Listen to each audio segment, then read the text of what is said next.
Alex, ça va? Tu m'emmènes des perles? Allez, on est les potes, man. Bon, montre-moi ça. Alex est perliculteur au Tuamotu. Et ta récolte, ça va, t'es content? Oui, c'est juste le prix après. Ah. Ça va être dur. Alors. Ouais.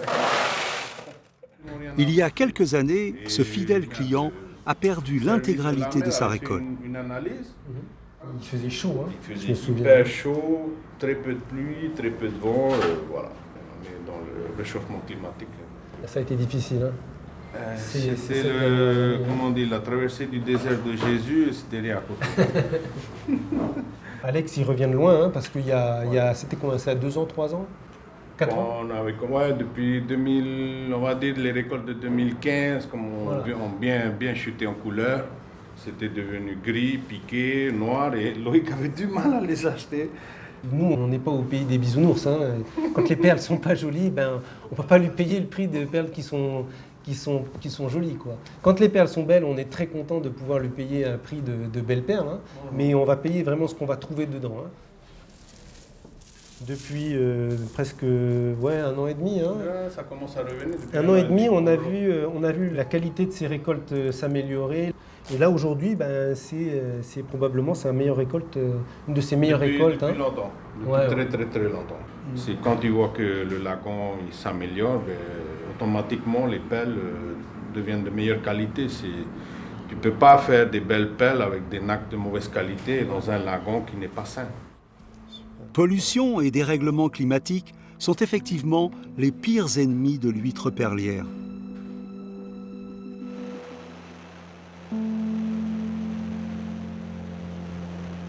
Des obstacles majeurs pour Chine qui, depuis plus de 10 ans, n'a qu'un objectif, trouver la perle parfaite.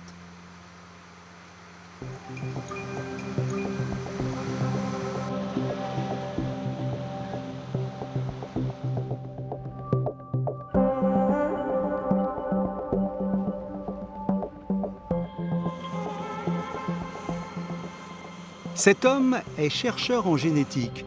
Il sait que pour préserver le trésor national de la perle, il faut avant tout contrôler son environnement. On essaye sur certains sites de vraiment décortiquer ces facteurs physico-chimiques qui peuvent influencer la qualité des perles de production.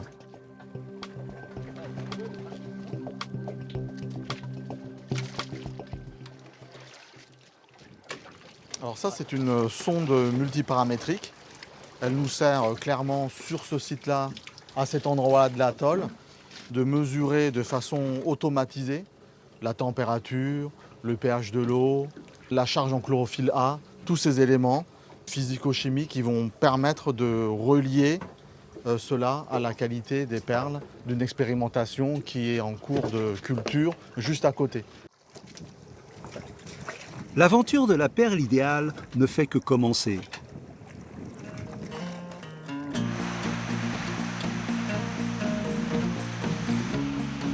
C'est au centre de recherche de l'Ifremer qu'il espère participer à sa création.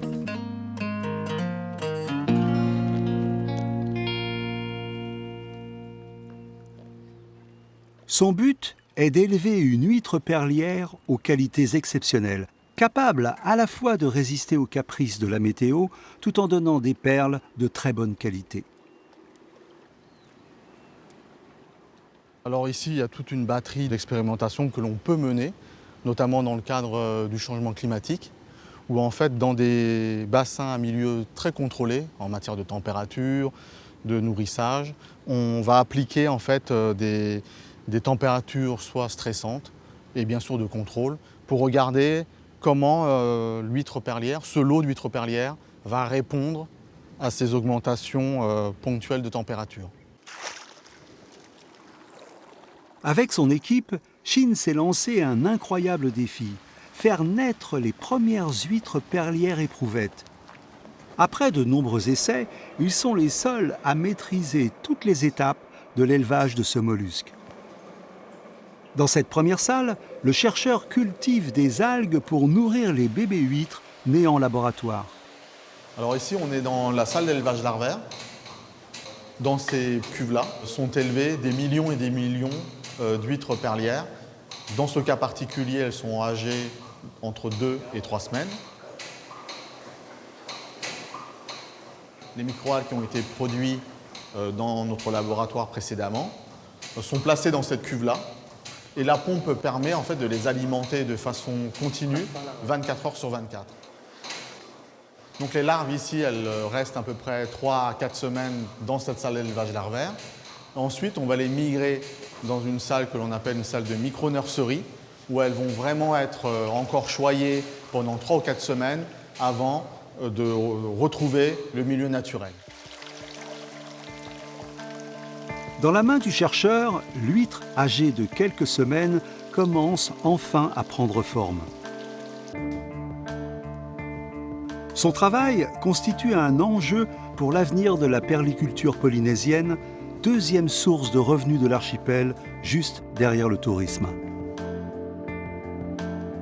Shin est le premier à avoir établi un lien entre la couleur de la coquille de l'huître et celle des futures perles de culture. Dans le processus de sélection génétique, on s'intéresse particulièrement à l'huître donneuse de greffon. C'est elle qui transmet, on sait, majoritairement la coloration de la perle. Et là, typiquement, un exemple vraiment emblématique, c'est l'huître perlière albinos, qui se trouve de façon à fréquence très faible dans la nature. Et tout l'enjeu, c'était de trouver des mâles et des femelles pour en faire des reproducteurs, clairement, et de les propager en écloserie. Alors aujourd'hui, on a plusieurs milliers d'individus qui peuvent, a priori, venir même concurrencer les espèces actuellement en place sur le marché international. Sélectionnées, triées, élevées comme des championnes, ces huîtres nouvelle génération seront ensuite distribuées gratuitement dans certaines exploitations locales pour lutter contre la concurrence étrangère, notamment japonaise.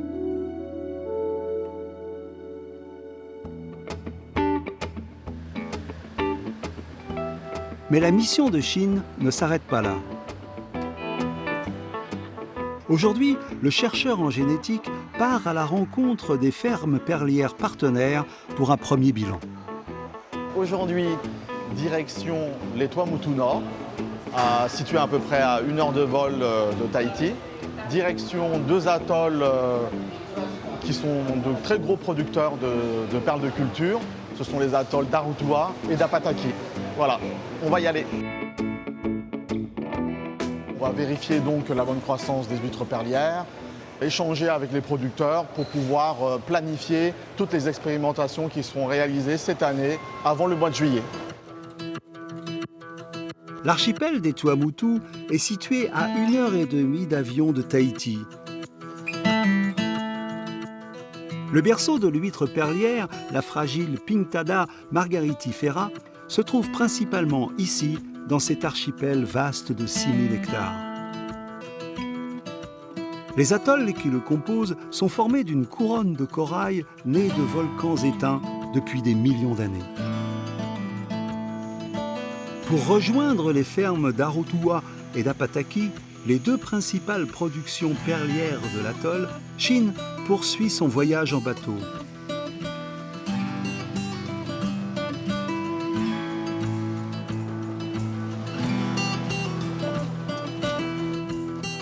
Le lagon offre, vue du ciel, une palette de couleurs intenses, l'écrin parfait pour la perle divine. La légende dit que la lune a inondé l'océan de ses fabuleux rayons pour imprégner les huîtres d'une rosée bénie des dieux. Les nombreuses fermes perlières des Tuamotu produisent 80% des perles de Tahiti.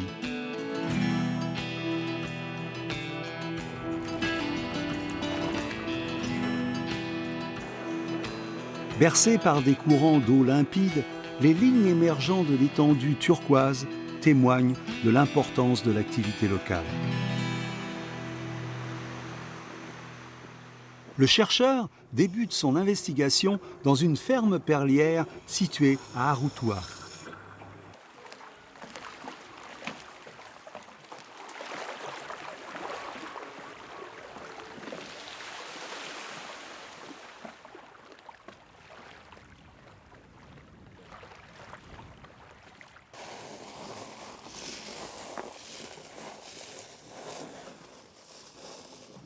Oui, là,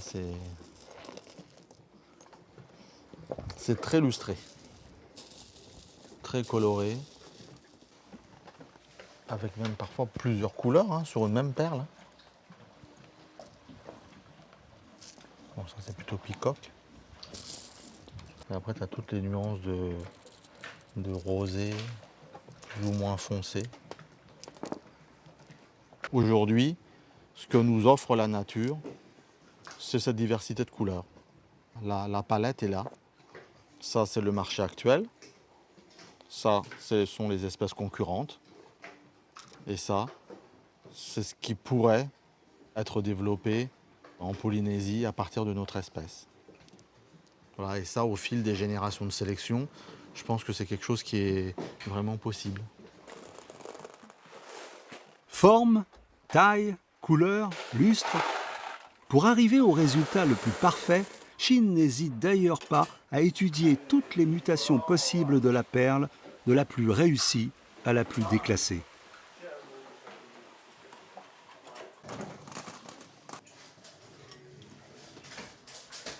Et ça, quand c'est super cerclé comme ça, t'en fais quelque chose ou pas?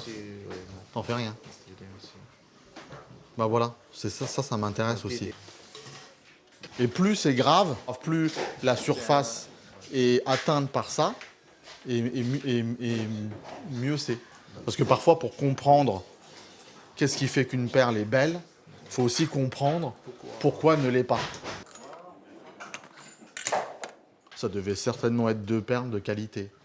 Ben, y en a une qui a pris le mauvais tournant, et l'autre dont la qualité est maintenue.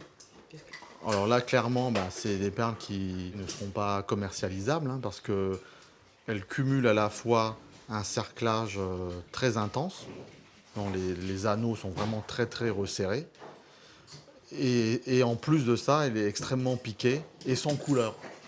Donc ça, clairement, c'est une opération blanche, quoi. Pour mieux comprendre le processus, la seule solution reste le prélèvement du manteau du mollusque et son observation en laboratoire. Après, tu viens me couper là, ici. Et moi, ce que je vais faire avec, c'est que je vais le regarder, sa structure en microscopie, pour voir qu'est-ce qui fait qu'il y a plein de sillons. Et toute la poche perlière, je vais extraire l'ADN pour regarder pourquoi les gènes ont minéralisé comme ça des crevasses dedans. Je te mettrai 10 tubes de chaque, il y aura déjà la solution dedans. Par contre, quand tu ouvres le tube, après tu fermes et tu mets au frigo. Ou alors, il y a ça qui m'intéresse. Et il y a aussi, si tu sors et que tu vois que c'est...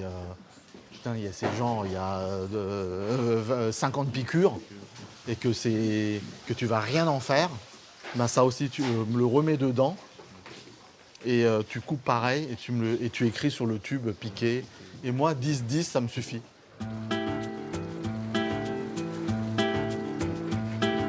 Chine rejoint ensuite la seconde ferme partenaire d'Apataki. Ces expérimentations sont d'autant plus attendues que l'activité perlicole fait vivre dans cet atoll des milliers de personnes.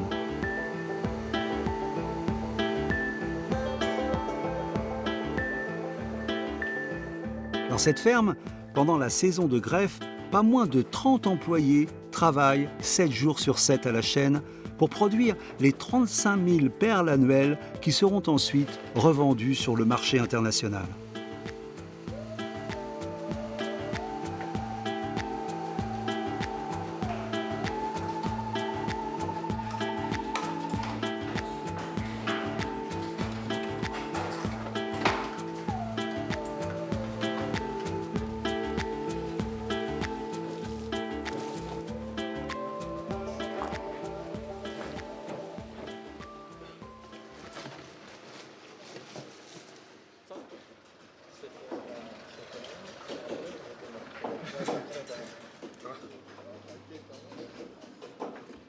Ce qu'on va faire, c'est qu'on va en ouvrir 2 ou 3 de chaque. Je vais regarder dedans. Ouais. De chaque. Ouais. Fort de sa maîtrise en génétique, Shin aide les greffeurs à mieux repérer les bonnes huîtres donneuses capables d'apporter des couleurs irisées aux perles. Si j'avais à choisir une donneuse, voilà, la seule que je prendrais, ce serait celle-là. Tout le reste, je ne prendrais pas. Ça, non. Non, voilà, tout ça c'est gris. Tout ça c'est gris. Ça, tu feras pas des perles forcément lustrées avec. Là, c'est quasiment toute la bande qui est là, c'est quasiment gris. Là, tu vas sortir des perles grises. Là, des trucs comme ça, tu sortiras pas de peacock avec ça. Ça, c'est sûr. Là, oui, le peacock, tu le vois, il est déjà là, tu vois. Chine m'a amené beaucoup au niveau des techniques de travail, surtout au niveau de la salle de greffage. Les greffons, tout ça, avant, on ne faisait pas attention trop les greffons que les Chinois, les greffeurs font, quoi. Puis depuis que Chine est arrivé, maintenant on est assidu à bien trier nos greffons. Son attention se porte ensuite sur les jeunes huîtres qu'il a déposées ici il y a 6 mois. Ouais, c'est très très dense. Sur 10 cm, on a au moins, je sais pas, 1, 2, 3, 4, 5, 6, 7, 8. Il y en a, je sais pas, 40, 50. Le semage a particulièrement bien fonctionné. Shin poursuit son observation sur des huîtres plus matures. Une bonne année après, on arrive à des résultats qui sont vraiment extraordinaires. Une telle densité sur la longueur d'un collecteur, je veux dire, c'est ce qu'on trouvait il y a 20 ans dans nos lagons. Ces animaux-là sont quand même différents de ceux qui sont collectés naturellement, tout simplement parce que les parents qui ont servi à les produire, on les a choisis. Voilà. Ce n'est pas Dame Nature qui les a choisis, c'est nous, c'est l'homme qui les a choisis. On les a choisis sur des critères de croissance, sur des critères morphologiques, sur des critères d'intensité de coloration de la coquille, en lien avec la couleur des perles de culture. Et clairement, ces enfants-là, issus de ces croisements-là, sont des animaux qui sont améliorés pour la production. Voilà, après 10 années d'efforts de recherche, les premières huîtres perlières d'éprouvettes produites en masse vont venir prochainement sur le marché. Tout l'avenir de la filière repose sur ce collier.